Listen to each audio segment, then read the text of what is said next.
Hi all, welcome back to my Tech Stack Learning channel. Hope you all are doing great. And also you have watched all my Node.js tutorial series which is going on now.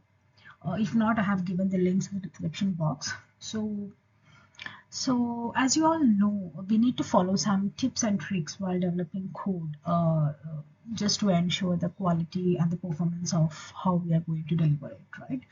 So here in this session, I'm going to explain like some of the tips and tricks in the upcoming sessions, where in this session I'm going to walk through you all the first tip on Node.js, that is how use of async and await for cleaner code.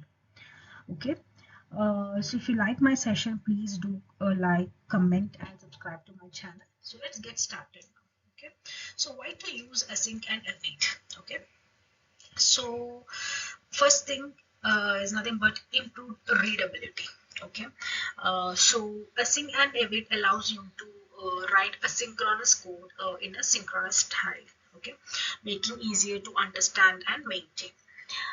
Code flows are basically naturally, so you don't need to chain multiple 10 calls or the nest calls. Okay, that's the first. It improves the readability.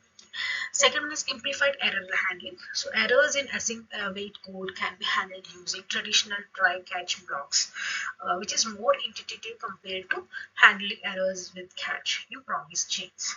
Okay. The third one is sequential execution. So using await, you can easily ensure that asynchronous operations are executed in sequence, making the code's intent clearer, right? For example, if you need to fetch data from multiple APIs in order, await ensures each request completes before the next one starts. Okay, that is the sequential execution. Parallel execution, while await generally pauses execution until a promise is resolved, you can still run multiple promises in parallel using promises.all. So it's combining these benefits of async and await with parallelism. Okay, and the last one is the less boilerplate code. Which means it reduces the amount of boilerplate code compared to traditional callback based on the promise based asynchronous code, right? Leading to the cleaner and more concise functions. Okay, so altogether using async and await can dramatically improve the readability and maintainability of our asynchronous code, making it as a preferred pattern in our Node.js development.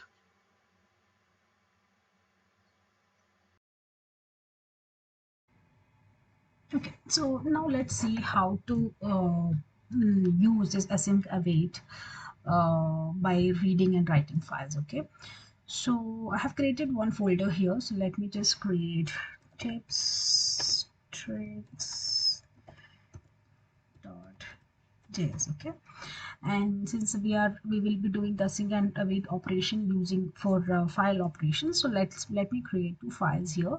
One input dot text, another one I'm going to put output dot, I'm sorry, save. So I'm going to add another file called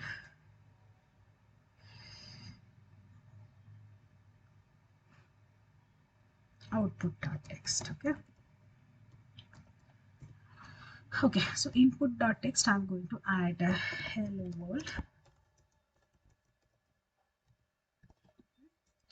Okay, let's go to this JS file and let's start writing the async code. Okay, so let's import the module, fs module, const fs equal to require of fs dot promises. Okay, and what we will do is we will write a one async function. Okay, async function process files.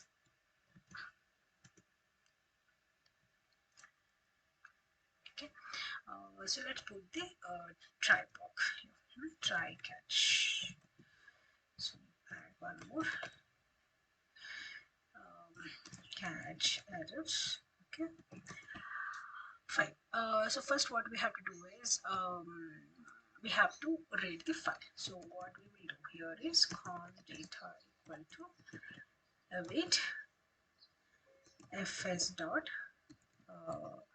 read file of input text, that is nothing but the file which has the content. Okay, we should just encoding we have to put utf 8. Okay, so we have read the data. Okay, so now what we have to do, once we have the data, we are just going to change that data into the uppercase. Okay, so what I'll do here is const modified data equal to data dot to I will do uppercase. Okay, so now the data is made it to uppercase. Okay, now let's try to write the data. So again, here we will be doing await fs dot write while we will be writing to output dot txt. What is the content we have? That's a modified data. Okay, fine. So we will have we will try to add the logs. Okay, console dot log data read, so it will be data. Okay, then we will say here, once it is successfully written, we can say data saved successfully. Okay, and that will be, we don't have to put the data because it just saved successfully, correct? And inside the catch, let's try to put console dot error of error colon and then error. Okay, so we have the function ready. So now let's try to call that function process. Fine. Okay, so let's try to execute and see. So let's go to that folder tips and tricks, and we will just write.